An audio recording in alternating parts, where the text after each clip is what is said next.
Newly revealed, chilling surveillance video presented as evidence in the impeachment trial of former President Trump. This is now effectively a riot.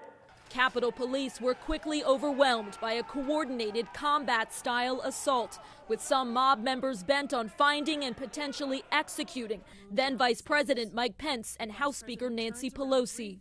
President Trump put a target on their backs, and his mob broke into the Capitol to hunt them down.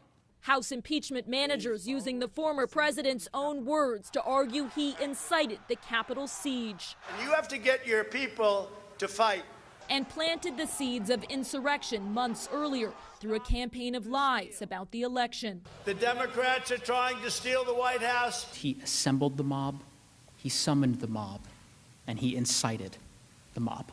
House Democrats methodically laid out allegations that Mr. Trump encouraged an angry group of supporters on the very day when Congress was counting the votes to finalize the 2020 election. He told them to fight like hell, and they brought us hell on that day. And as the violence escalated, he watched it on TV like a reality show.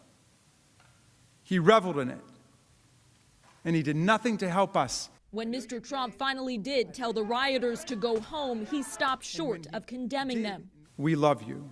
You're very special.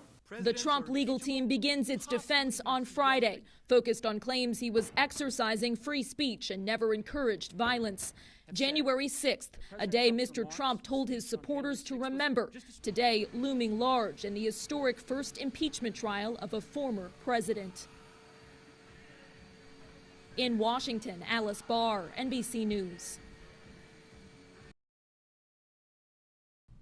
Sources tell NBC News Mr. Trump was furious with his lawyer's performance yesterday when the Senate voted mostly down party lines that the impeachment trial of a former president is constitutional. In Washington, Alice Barr, NBC News.